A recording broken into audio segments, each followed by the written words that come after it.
Mr. President, Bulacan has proven to be the national sewer of corrupted flood control projects. Hindi na nakapagtataka na marami ang nagkalkal ng record ng mga kontraktor sa buong probinsya. Wala po ako kailanman naging flood control project. Hindi ko po sasabihin na I categorically deny this accusation. I will never, ever, Mr. President, destroy the name that was given to me. And then, ito nga po, lumabas bigla kahapon ang taong ito. I'm not trying, Mr. President, na just to defend myself and hit this pawn, Mr. President. Hinahanap pa ba natin ang mastermind? Dito rin po sa buluhagan na ito, Mr. President. Sobrang nakakagulat na balita. Grabe si Joel Villanueva booking na tumestigo na si Ping Lacson na iyak na huli sa Bulacan, aarestuhin na sa Senado. Ayon sa nakalap nating impormasyon, binulgar ni Senador Ping Lacson ang distrito ni Senador Joel Villanueva, Bulacan, ang may pinakamaraming flood control. Nakalagay sa Ghost Project completed na, pero pinunduhan niya pa ulit doble ang kinubra sa budget ng gobyerno. Grabe si Joel Villanueva booking na tumestigo na si Ping Lacson na iyak na huli sa Bulacan, aarestuhin na sa Senado. Tara panoorin natin. Mr. President, Bulacan has proven to be the national sewer of corrupted flood control projects. Hindi na nakapagtataka na marami ang nagkalkal ng record ng mga kontraktor sa buong probinsya. Isa na dito ang Global Crete Builders na kumubra ng 2.195 billion flood control projects mula 2018 hanggang 2024 sa Bulacan pa lamang. Nitong August 15, 2025 lang daw nagpalit ng stockholders ang MBB. Nevertheless, the 2024 General Information Sheet o GIS of the MBB Global Properties Corporation would show the following. Macy Monique Maglanque, President. Sunshine M. Bernardo, Corporate Secretary. Fatima Gay B. Asinbonoan de la Cruz, Treasurer. Ulitin ko. Maglanque, Bernardo, Bonoan, MBB. Coincidentally, these are known surnames of today's flood control saga. Candaba Mayor Rene Maglanque, ang patriarch ng Maglanques of Global Concrete Builders, contractor ng multi-billion peso worth of flood control projects. DPWH Undersecretary Roberto Bernardo, na kamakailan lamang ay nag-early retirement matapos masangkot sa maanomalyang flood control. At siyempre pa, dating DPWH Secretary Manuel Bonoan. Maglanque, Bernardo, Bonoan, MBB, Mr. President. Kayo na po mag-connect ng dots. By the way, sina Macy Maglanque, Sunshine Bernardo, at pati Magay Bonoan de la Cruz ay mga anak na mga nabanggit na opisyal ng gobyerno. Kaya naman pala ang palaging depensa ni dating DPWH Secretary Bonoan, isolated case lang daw ang nakita ni Pangulong Bongbong Marcos sa Ghost Project sa Bulacan. Ayaw na siguro ni Bonoan na maungkat pa sa investigasyon ang Global Crete. Let me put this one issue away first. The DPWH Undersecretary that I mentioned to have offered our Senate President through his staff to make insertions in the 2026 National Expenditure Program had vehemently denied it to her new boss, Secretary Vince Dizon, and to his face at that. Was actually lying through her teeth. Dapat alam niya na hindi ako basta nagsasalita ng walang katibayan. Ayan po ang resibo, Mr. President, and I quote, para maisama ko po sa NEP, sir. Her words, not mine. Sabi nga ng mga abogado, res ipsa loquitur. The thing speaks for itself. Unahin po natin ang mga tinaguriang BGC boys. We delved so deeply into the web of corruption involving the culprits behind the notorious Bulacan flood control disaster. Sa lalim po ng inabot ng aming pagsisiyasat, sukdulang nakakarimarim na ang aming nadiskubre. These DPWH officials reached the lowest of the low and the highest of the high in the many corners of casinos across the country. On top of their multi-million peso wristwatches, signature clothes, and sneakers, and whatever else lavish lifestyles, these 5 erstwhile DPWH officials of the Bulacan First District Engineering Office gained them a moniker, BGC Boys. Not Bonifacio Global City Boys, Mr. President, but rather the Bulacan group of contractors as they have been known to casino employees. Hindi tambay ng High Street sa BGC ang mga ito. Hell Street siguro, Mr. President. At siyempre, nagtatago sa mga aliases ang BGC Boys. Let me do a roll call, complete with valid identification cards like driver's licenses from the Land Transportation Office, but this is a separate matter to be investigated, my distinguished colleagues. Ang kakasibak lamang na DPWH OIC Assistant Regional Director ng Region 4A at dating District Engineer ng Bulacan na si Henry Alcantara alias Joseph Castro Villegas. OIC District Engineer ng Bulacan, First District, Bryce Erickson G. Hernandez alias Marvin Santos de Guzman. Assistant District Engineer JP D. Mendoza alias PJ Castro Asuncion. DPWH Engineer 2 RJ Dumasic, introducing himself as a contractor from Sims Trading Corporation with alias Sandro Bernardo Park at Edric San Diego as himself. They may hide their identities, but having spent practically all my law enforcement years conducting intelligence and investigative work, I know criminals when I see them. No matter how real-looking their IDs are, no matter how long they were able to thrive in the shadows, no one can shield them from the day of reckoning that they deserve. Lalong-lalo na kung lantaran at walang pakundangan na ang pagnanakaw at paglustay ng kaban ng bayan, Mr. President. Base sa mga dokumentong nakalap namin mula sa PAGCOR, malulula tayo sa laki ng halagang naging talo sa kasino ng 5 ito. 950 million in gross losses, Mr. President. Base ang mga ito sa official at validated na record mula mismo sa 13 kasino sa Metro Manila, Cebu at Pampanga. Halimbawa, itong si former Assistant District Engineer at OIC, District Engineer Bryce Hernandez alias Marvin Santos de Guzman, mayroong combined gross losses sa mga kasino na 435 million pesos. Halos hindi sila nagkakalayo ng OIC Assistant District Engineer niya na si JP Mendoza alias PJ Castro Asuncion na may 418 million pesos sa nakabuwang talo sa iba't ibang mga kasino. Ang former District Engineer na si Henry Alcantara na hindi naman tumanggi na pumapasok at nagsusugal sa kasino ay nakapagpatalo ng 68,000 pesos pero bilang Henry Alcantara lamang yan.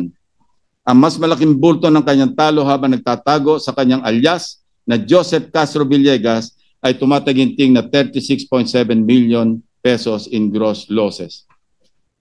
Hindi rin natin sinasantabi ang milyones na pinatalo ng mga DPWH employees na nagpapanggap na contractors na sina Project Engineer RJ Dumasig alias Sandro Bernardo Park na may gross losses na 16.9 million at Edric San Diego alias himself or as himself na may losses na 42.4 million pesos. Akala siguro ng mga ito ay maaari silang manatiling multo o incognito. Ito ay isa lamang sa tambak na pagkakamali nila, Ginoong Pangulo. Interestingly, mukhang may kakaibang milagro ang dumapo sa tropang BGC Boys sa isang kasino sa Newport World Resort sa Pasay, kung saan sila ay tumabo ng 100 milyong pisong panalo mula August 31, 2023 hanggang April 4, 2024. Henry Alcantara, 4.7 million pesos. Bryce Erickson Hernandez, 189 million pesos. JP Mendoza, 320 million pesos. RJ Dumasig, 7.37 million pesos. Edric San Diego, 11.7 million pesos. Sinuwerto nga ba sabay-sabay na nanalo ang mga ito, Mr. President? O baka naman money laundering scheme? May report kami at ito ay amin pang binabalidate na peke lang ang pagdeklara nilang panalo. How so? Magpapalit ng cash into casino chips. Pero pag natalo ng kaunti, pupunta sa cashier para mag-cash out at ideklarang panalo ang pinagpalitan nilang chips. Smart? Your guess at this point is as good as mine. Sa Okada naman, may nakarecord na one gaming activity mula October 17 to 18, 2022, sina Henry Alcantara, Bryce Hernandez, RJ Dumasig at JP Mendoza, na kung saan maliban kay Henry Alcantara na nanalo ng 301,000 pesos, umuwing talunan ang ibang BGC boys dahil sa total losses na 1.75 million pesos. Mr. President, let me show you the record of cash to chips and chips to cash transactions of the BGC boys sa mga kasino na pinasyalan nila mula taong 2023 hanggang 2025. Henry Alcantara, alias Joseph Castro Villegas, cash to chips, 1.1 billion 428 million 170,000. Yes, Mr. President, you heard it right, my dear colleagues. B as in billion, hindi M or million. Cash to chips, 997,765,000 pesos. Bryce Hernandez, alias Marvin Santos de Guzman, cash to chips, 659,910,000 pesos. Chips to cash, 1,385,360,250 pesos. JP de Guzman, alias PJ Asuncion, cash to chips from 2023 to 2024, 26,500,000. Cash to chips, 2023 and 2024, 280,093,500 pesos. In this regard, my office has submitted their names and aliases to the Anti-Money Laundering Council since casinos are covered persons under the amended Anti-Money Laundering Act. Hindi pa po dito nagtatapos, Mr. President, ang kanilang mga kabulastugan. Sa aking naunang privilege speech noong August 20, 2025, nauna ko nang nilarawan base sa aming sources ang mag-among sina Alcantara at Hernandez na may parehong level ng pagmamahal sa pera. Itong si Bryce Hernandez, nagkalat na nga ang kanyang mga larawan sa social media dahil sa kanyang kabulastugan. Aba, hindi man lamang nahiyang pumasyal-pasyal sa isang kasino sa Metro Manila hanggang noong September 1, 2025. Habang naghihiring ang Senate Blue Ribbon Committee, si Bryce nasa isang kasino nagsusugal. Ang ibang BGC boys may record pa hanggang noong nakarambuan ng Agosto sa paglalaro sa mga kasino. Suma total, habang lubog pa rin sa tubig baha ang mga taga Bulacan dahil sa mga pangungurakot na mga ito at kahit booking na mismo ng Pangulo ang kalokohan, sige pa rin ang pagpapasasa ng BGC boys sa pagwawaldas ng pera ng taong bayan. Walang kahiya-hiya sa katawan. Wala pong konsyensya ang mga ito, Mr. President. Kung gara pala ng pagwawaldas ng kaba ng bayan sa mga kasino, lalong gara pala ng kanilang pagduduktor ng mga dokumento para makapagnakaw. Over the past week, we scoured hundreds of pages of documents, each page painting telltale signs of how deeply entrenched corruption has become in the BGC kingdom. Patterns emerge not by accident, but by elaborate design, a framework of rigged and questionable biddings, impossible timelines of completion, manipulated progress reports, and falsified public documents. Certainly, these are not clerical errors, Mr. President. These are fingerprints of a system perfected over the years to pocket billions of funds at the expense of our people's safety and welfare. For purposes of presentation, iisa-isahin ko na ang aming naging findings. Una sa ating listahan ng flood control structure sa bayan ng Bulacan, sa lalawigan ng Bulacan, na sakop ng notorious 1st District Engineering Office. Ang pondo ng flood control structure sa may Capiz, Taliptip River, Package B sa Barangay Perez ay nagkakahalaga ng 92.58 million pesos sa ilalim ng 2024 national budget. Mr. President, hindi ito basta ghost project lamang. Hindi rin ito basta-bastang substandard o palpak. This project may be added to the wonders of the world. Why? Because it will keep us wondering how in the world it was implemented at such an extraordinary speed and paid in extraordinary haste. Imagine, Mr. President, December 17, 2024, nang mai-award sa Sims Construction ang proyekto, may notice to proceed na agad ng sinundang araw o noong December 18, 2024. Matapos lamang ang 2 araw o noong December 20, naningil na agad-agad ang Sims at nagsumiti pa ng 46.05% completion rate na nagkakahalaga ng 42.63 million pesos para sa kanilang unang progress billing. 2 araw, Ginoong Pangulo, halos nangangalahati na agad sila sa accomplishment. May pambihirang talento at unusual speed pala ang mga taga-Sims Construction. O baka may magic, Christmas magic, dahil magpapasko na. Hindi man nakahabol sa Pasko, New Year pa rin ang bagong taon ng magkakasapakat na Sims Contractor at Bulacan DPWH. Dahil na-release agad noong December 27 ang unang bayad na 35.97 million sa Sims matapos bawasin ang VAT, withholding tax at retention fees. Palagay namin, Mr. President, kung kaya pa nilang kurakutin ang taxes, baka ninakaw pa rin nila. Kaya lang, inisip siguro, baka maalkapon sila. Paglipas ng 3 buwan, o noong March 14, naningil na muli ang Sims para sa 89.1% completion rate na nagkakahalaga ng 39.86 million pesos base sa kanilang second progress billing. Matapos ang 5 araw o noong March 19, bayad na agad ang Sims. Siyempre pa, mapupukaw ang aming curiosity kung anong pagkaiba ng proyekto mula noong December 24 kung saan 46% na ng proyekto ang natapos, kuno, sa loob lamang ng 2 working days. At March 25, kung saan 89% completed na ang flood control project. Tingnan po natin ang pagkakaiba.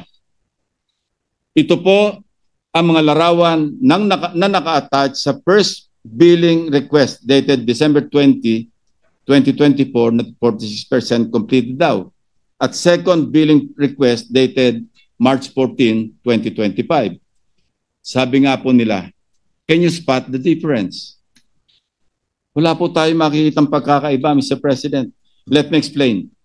Maliban na lamang kung ang 2 taong nakatayo noong December 2024 ay hindi umalis at hindi rin gumalaw hanggang Marso ng sumunod na taon, no-brainer ika nga, maliwanag na iisa ang larawan na ginamit at sinumite para sa 2 progress billings ng Sims. Trabahong tamad para sa trabahong gahaman, Mr. President. Hindi pa nagkasya rito ang handiwork ng contractor na Sims at DPWH, my dear colleagues. Sa third and final payment, sumobra pa ang kubra ng Sims ng 3.9 million pesos, kaya naging 14 million pesos. Kung susumahin natin, ang kabuuang siningil ng Sims ay umabot sa 96.499 million pesos o 3.9 million pa more sa original contract price na 92.585 million pesos. But lo and behold, aprobado ito, certified, checked, and reviewed by the BGC boys na sina Project Engineer RJ Dumasig at JP Mendoza, ang monthly certificate of payment para sa statement of work ng Sims, kasamang dagdag na 3.9 million pesos sa revised contract. Ang unang minadaling progress billing number 1, approved for payment rin sina Bryce Hernandez at Henry Alcantara, kaya release agad-agad ang singilin ng Sims. Hinog na hinog sa criminal case na malversation, through falsification of public documents. Mamaya po, hihimayin natin ang mga patong-patong na kaso na maaaring hanapin ng mga ito. If you know me, Mr. President, hindi pa rin sa akin sapat ang mga dokumento at kwento. Kaya muli ko pong pinalakad ang aking team upang makita ng sarili naming mga mata ano ba talaga ang lagay ng proyektong ito sa Barangay Perez, Bulacan, na katatapos lamang ngayong Mayo.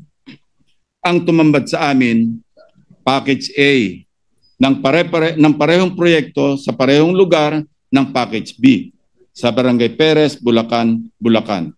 Mukhang na-double whammy tayo ng Sims Construction at ng mga kasabot nila sa DPWH.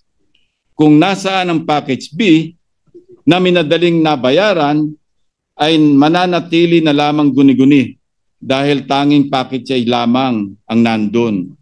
Ito po ang itsura ng Package A na walang pinagkaiba sa ghost project na Package B. Tagpi-tagpi na nga at ang completed na Package A minulto pa sa Package B. Mr. President, Sims Construction seems to be complicit sa broad daylight robbery na ito. Not once, but twice. Dapat makasuhan din ang kontraktor na ito bukod pa sa forever blacklisting. Marami pang katanungan kaugnay ng proyektong ito tulad na lamang ng irregularidad sa mga dokumento. Pag-release ng bayad sa kabila ng kakulangan ng pirma ng mga kaukulang opisyal. Sa dalawang proyekto sa Barangay Bulusan, Kalumpit, Bulacan, copy-paste din ang modus ng Sims, Mr. President. Ang masama, dalawang proyekto pa ang hinokus-pokus ng kontraktor at DPWH engineer sa Bulacan. Ang isa, Contract ID number 25CC0072 para sa Riverbank Protection sa Barangay Bulusan, Kalumpit, Bulacan, na may original contract price na 74 million pesos. Ang isa naman, Contract ID 25CC0091 para sa flood control structure sa Barangay Bulusan din mula sa Purok 4 hanggang Purok 5. Ang halaga, 92.7 million pesos. Akala namin, namamalikmata lamang kami noong una namin kinilatis ang mga kontrata, distinguished colleagues. But documents clearly show not only how unscrupulous but also how brazen these people can be. Parehong petsa ng notice of award ng dalawang contracts noong February 17, 2025. Pareho din ang petsa ng notice to proceed, February 25, 2025. Pareho pa ding may revised contracts na ang markup ay pareho pa ulit na 4%. At ang ultimong panggagago, Mr. President, sa loob lamang ng 15 araw mula February 25 hanggang March 12, parehong 89% ang completion rate ng dalawang proyekto. Hindi lang yun. Siyempre, sabay din ang singil ni Sims para sa second and final payments noong April 4, 2025. Fully paid ang parehong proyekto na sa parehong araw din noong April 22, 2025. Parang nakinikinit ako na, Mr. President, na nagtatawanan pa ang mga matatalinong gagong matching na ito habang nagbibiyahe papuntang kasino, dala ang kwartang kinulimbat habang naglilimas ng tubig baha, papalabas ng kanilang mga bahay ang mga pobreng taga Bulacan. Magkaibang proyekto na ang contract duration na sana ay 240 days at 270 days respectively. Pero sabay natapos ng record period na 34 days. 100% completed kuno. Sa kabilang dako, okay, let's give him the benefit of the doubt. Baka nga naman 100% o 100% na lakas ang binigay ng Sims kaya natapos agad-agad at sabay pa ang dalawang proyekto. Tingnan natin ang progress reports na sinumiti nila, Mr. President. Sa slide na ito, makikita ang sinumiting photos para sa progress billing number 1 ng Sims noong March 14, 2025. Sa kaliwa, attachment para sa 25CC0072 contract.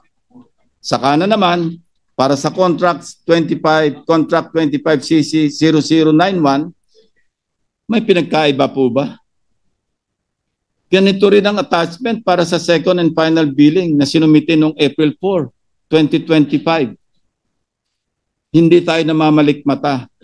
Harap-harapan, pinagnanakawan po tayo. Mr. President, sa kabuuan, 174,699,499 pesos and 11 centavos ang halaga ng dalawang proyektong ito. Base sa sinumite ng DPWH sa isang report sa Blue Ribbon Committee hearing, sinasabing ang contract ID 25CC0072 ay walang struktura. Kaya ghost project po talaga ito. One project for the price of two. Hindi po ba sadyang panggagago na ito? Papayag po bang mahigit na 112 million Filipinos na patuloy na magpaloko sa kontraktor at 5 tulisan na ito? Obvious rin ang kabalbalan sa mga reports para sa proyektong construction of pumping station ng floodgate sa Barangay Atlag, Malolos, Bulacan na may halagang 92.5 million pesos sa ilalim ulit ng 2024 GAA. Ang kontraktor nito ang IM Construction Corporation. Base sa mga sales invoice, 4 na beses nakasingil ang kontraktor para sa kabuuan ng proyekto mula October 2024 hanggang Mayo nitong taon, kasama ng 15% advance payment. Nakikita po nyo sa screen ang mga petsa ng request for progress billing noong December 20, 2024, February 24, 2025, at April 29, 2025. At mapapansing pareho ito sa style ng SIMS, Mr. President. Subalit, ito natin ang ating atensyon sa mga naka-attach na larawan sa first progress report noong December 20, 2024 at third progress report noong April 29, 2025. Ang sunod na mga litratong ito ay may petsang December 2024 at April 2025 pa rin. Parehong larawan, ang mga bulok at kinakalawang na sheet piles, parehong pwesto ng mga makinarya at parehong pwesto ng mga manggagawa. Ang kaibahan lamang, ang lighting at contrast ng mga larawan. To ask how this doctored photos slip past the eyes of officials is not even a question, Mr. President. Talagang may sabwatan. Siyempre, Mr. President, hindi naman magpapahuli ang isa sa mga crowd's favorites. Simula nung lumabas ang dayaan sa mga flood control projects, wala pong iba kundi ang sikat na wow builders. Tulad ng SIMS at IM, malupit din talaga ang pattern ng kontratistang ito sa kababalaghan. Busisiin natin ang dalawang proyektong ito na alam na nating may distinct na halaga. Construction ng flood mitigation structure along Barangay Frances, Kalumpit, Bulacan na may halagang 77.199 million pesos at construction ng flood mitigation structure along Barangay Bulusan, Kalumpit, Bulacan na may halaga ring 77.199 million pesos. Ang dalawang kontrata na ito ay na-award sa Wow Builders noong February 1, 2023. Pero take note, Mr. President, mayroon kaming kopya ng dalawang sulat na may petsang January 30, 2023 or 2 days before na pirmado ni Wow Builders Manager Mark Alan Arevalo na nagsasaad na sila ang winning bidder para sa dalawang projects. Advance mag-isip si Wow, Mr. President.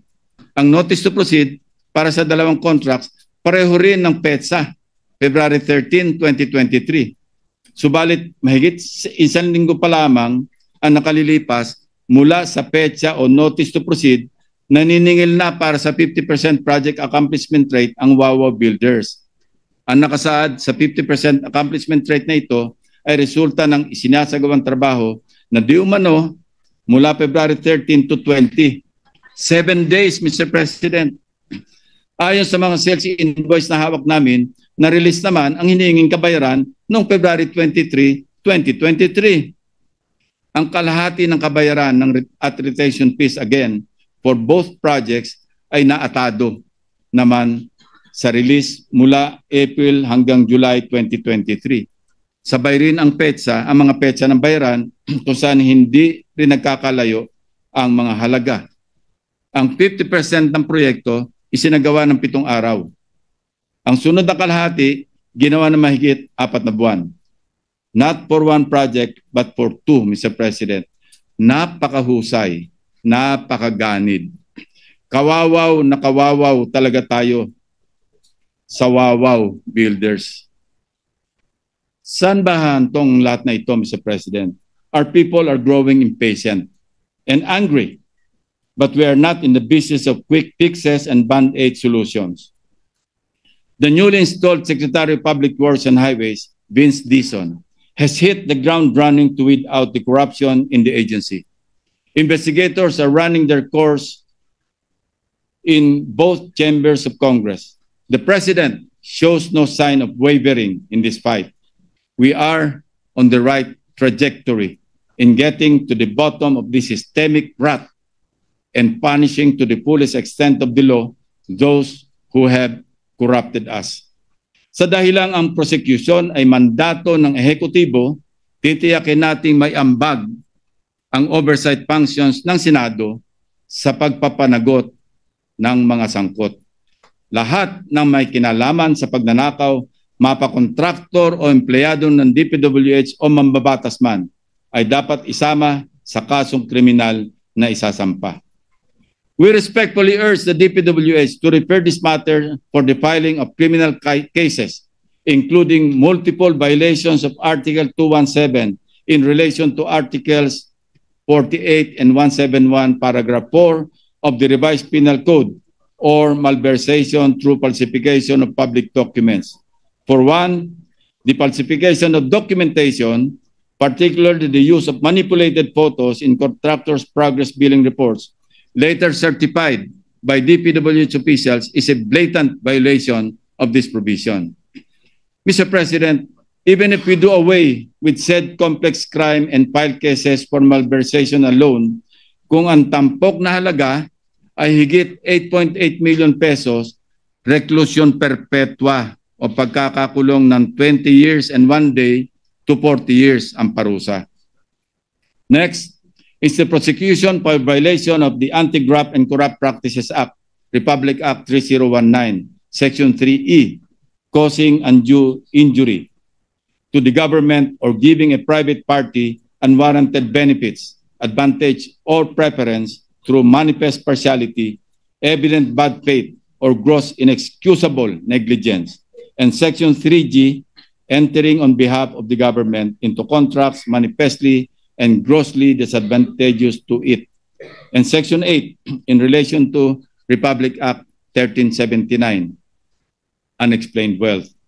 We also strongly endorse the filing of charges for violation of Republic Act 7080 or the Anti-Plunder Law, Mr. President. Sapat naman pong basihan ang nakakapangilabot na laki ng halaga ng mga anomalya sa flood control. Bilyones po ang pinag-uusapan nating nauwi sa ghost projects.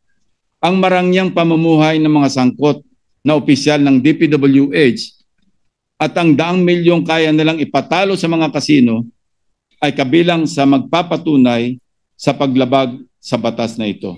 These facts show that the accumulated ill-gotten wealth has undeniably breached the minimum threshold for plunder, which is 50 million pesos.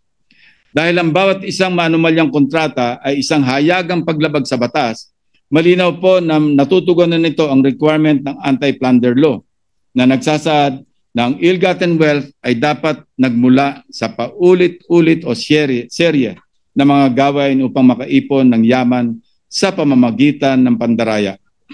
Mr. President, we likewise detailed the infractions of the BGC boys in connection with their gambling spree. Sa paggamit ng fictitious names o aliases upang itago ang kanilang identity sa mga casinos, easily, Mr. President, this is a clear violation of Article 178 of the Revised Penal Code, or the use of fictitious name and concealing true name. To further sustain the use of their pseudo-identities, the BGC boys used fake driver's licenses to gain entry into casinos, thereby violating Section 31, Article 2 of Republic Act 4136, which expressly outlaws the making, use, or possession of licenses in imitation or similitude of those legally issued by the LTO. Sa actual na garapalang paglalaro sa casino, ito po ay violation ng Presidential Decree number 1869, Republic Act 6713, and various memorandum circulars prohibiting and penalizing government officials for entering and much more for playing in casinos. Mr. President, the Anti-Money Laundering Act as amended is likewise violated as the proceeds of graft and plunder are transacted and converted by purchasing casino chips and subsequently cashing them out after minimal gaming, thereby disguising the true source of the funds. Considering the glaring violation of the Anti-Money Laundering Act by these big-time gamblers, we urge the Anti-Money Laundering Council to immediately initiate an action for the freezing of the bank accounts of these individuals and the subsequent prosecution for violating the law itself. Finally, Mr. President, umaapaw din ang kinaharap na kasong administratibo ng mga DPWH officials na ito. Among these are grave misconduct, serious dishonesty, gross neglect of duty, and or conduct prejudicial to the best interest of the service, violations of the Code of Conduct and Ethical Standards for public officials and employees, and the Code of Conduct pertaining to the practice of their profession as regulated by the Professional Regulation Commission. Our goal is not only punitive but also preventive. So we do it through reforms in our legislation, Mr. President.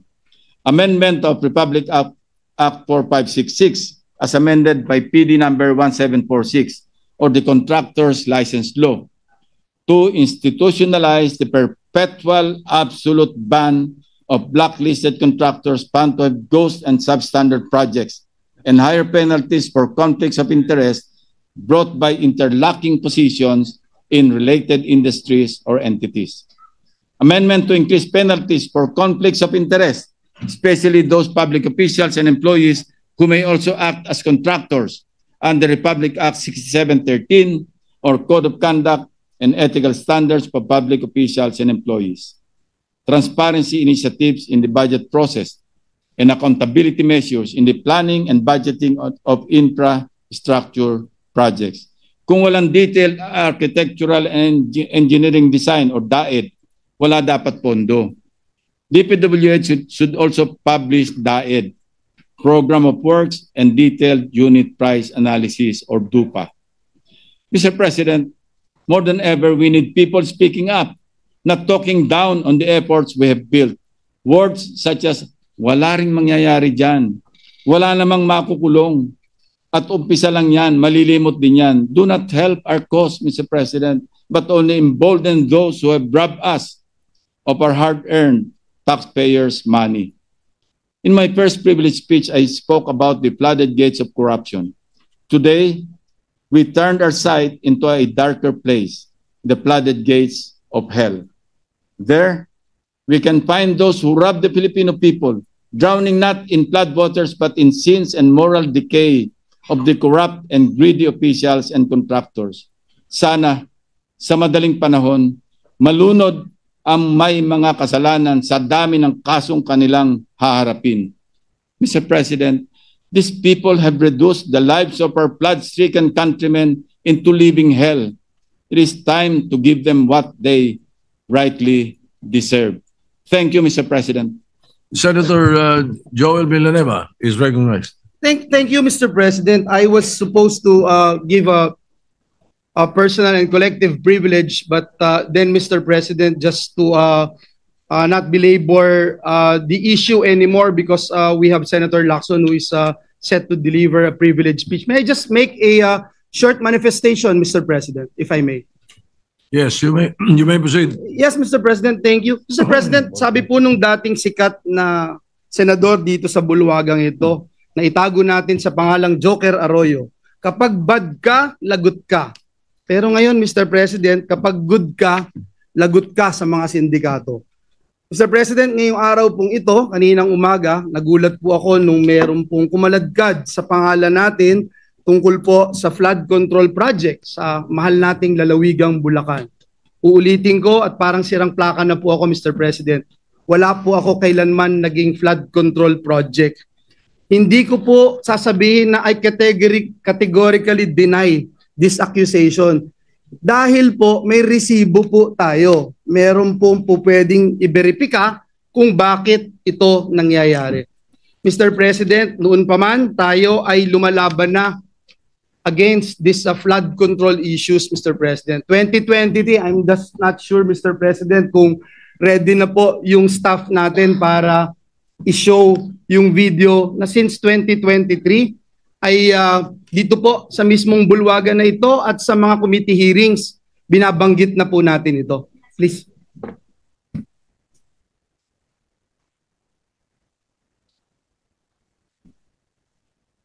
Please po.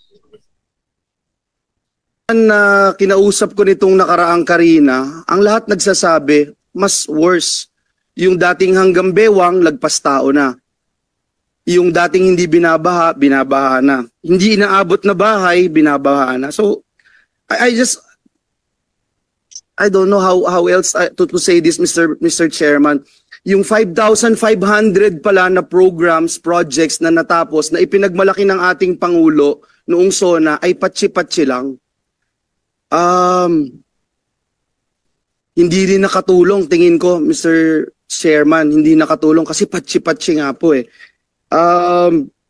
Sana ang hiling ko na lang po ay kahit na hindi po masisimulan next year, makita po natin talaga yung master plan para po meron ding confidence yung mga kababayan natin that it's really moving, Secretary. Kasi kung titingnan niyo po from last year tsaka this year, baka walang magsabing nag-improve talaga sa amin and I'm speaking from personal experience. Kinausap ko nitong Mr. President, noong pong time na yun, Mr. President, nagpunta po tayo sa Kalumpit kasama si Mayor Lem at si Governor Daniel Fernando. Binanggit po natin sa lahat ng news outlet na palpak talaga ang programa ng pamahalaan sa flood control. 2 years later, Mr. President, ang Pangulo ng Republika ng Pilipinas pumunta rin po doon sa the same town with the same mayor and with the same governor at sinabi rin po ng ating Pangulo, palpak nga ang flood control program ng pamahalaan. Mr. President, para po tayong sirang plaka, dito sa Senado paulit-ulit, 1.4 billion pesos ang budget ng gobyerno pero nasaan po itong flood control na ito? In the same year, Mr. President, kanina sa Kamara, sinasabi in the same year, may program daw po si Joel Villanueva. Wala pong ma-verify, wala pong ebidensya, wala pong resibo. Pero patuloy po itong tinatanong. Mr. President, sabi ng matatanda, kung sino yung lumalaban, siya yung gusto nilang tamaan ng mga sindikato. And if you can't convince them, confuse them. Binanggit din po yan ni Mayor Vico Soto. Mr. President, hinahanap pa ba natin ang mastermind? Dito rin po sa bulwagan na ito, Mr. President, unang nasabi yung binabanggit kahapon ni Senate President Escudero, a name that cannot be mentioned. Walang iba kung hindi si Dracula, na ginawang tagapagbantay ng Kamara doon po sa National Blood Bank natin. Ngayon, Mr. President, nasan po si Dracula? Bumaba daw po yung dugo. Bakit? Kulang na po ba ang supply ng dugo? Kaya sa iba na humahanap ng dugo si Dracula? Sino ba ang mastermind nito, Mr. President? Hindi po ba ganito rin po yung ginawa sa atin 2 years ago nung nilabanan natin yung People's Initiative na may mga script na pinababasa at basa, scripted lahat. Kahit walang ebidensya, i-contempt mo. Kahit walang ebidensya, ipako mo sa krus. Mr. President, hindi po tayo natatakot sa mga ganitong uri ng demolition job. Handa rin po tayong madungisan ang ating pangalan, mainsulto o batikusin kung ito naman po ang magliligtas sa ating mga kababayan at tuldok sa anlibaha. Mr. President, let me put this on record. Alam ko po kung bakit lumabas ang pangalan ko. Kahapon ho, Ginoong Pangulo, and Senator JV and Senator Chis would attest to this. May hawak po ako ng mga affidavits ng mga taga-DPWH sa Bulacan. Pinakita ko po sa kanila at sabi ko, i-bring up ko po doon sa committee ni Senator Marcoleta. Hindi ko po ito nagawa sapagkat alam naman natin, Mr. President and Majority Leader Migs, alam natin yung nangyari kahapon. So we were preparing, I didn't get the chance to attend the committee hearing. Pero ang sabi ko nga po kay SP Chis kahapon at kay Senator JV, this is way too low. Assistant District Engineer. Para namang, bakit naman pag-aaksayahan ko ito ng panahon? And then, ito nga po, lumabas bigla kahapon ang taong ito. And I'm not trying, Mr. President, na just to defend myself and hit this pawn, Mr. President. Kasi alam naman natin sinong may hawak dito. Kaya ang hiling ko po sa bulwagang ito, ang hiling ko rin sa ating Pangulo, alam ko na sincero po kayo, alam ko po na masakit po sa inyo itong nangyayari, pero klarong-klaro po sinong mastermind, Mr. President. Klarong-klaro po kung nasaan na si Dracula, kung bakit bumaba ang kanyang dugo, kasi hindi na ho malaman kung saan tatago yung bilyon-bilyon o trilyon-trilyon sa lapi. Hindi na alam kung saan, kaya bumaba po yung dugo. At mismo si Dracula sinasabi, hindi naman niya gagawin ito kung walang basbas ng amo niya. Sino ba ang amo niya, Mr. President? Sino ba ang naglagay sa kanya bilang tagapagbantay ng national budget? So yun lang po, Ginoong Pangulo, ang nais kong sabihin. Mr. President, binanggit po kahapon ng ating Senate President Chis Escudero yung mga pangalang hindi pwedeng banggitin noon. Pero ngayon, Mr. President, may ginagawa ang Diyos, buhay ang Diyos. Ito pong nangyayaring ito, alam po niya na ito'y maglilid sa katotohanan at ang katotohanan ang magpapalaya sa atin. Uulitin ko po, Mr. President, hindi lang po categorically denying yung binabatong putik sa atin at para dumihan ang ating pangalan. May resibo po tayo, madaling verifikahin, tayo po ay more than willing mag-undergo at sumali sa anumang investigasyon sapagkat wala po tayong tinatago. Ngunit ang hiling ko, Mr. President, atin pong alamin at siguruhin na may ebidensya yung ating mga sinasabing sangkot dito. At sa mga susunod na pagdinig, bibigay ko po lahat ng aking nalalaman. Wala din po akong sasantuhin gaya ng sinasabi ko noon pa. At Mr. President, I will never betray my principle. I will never, ever,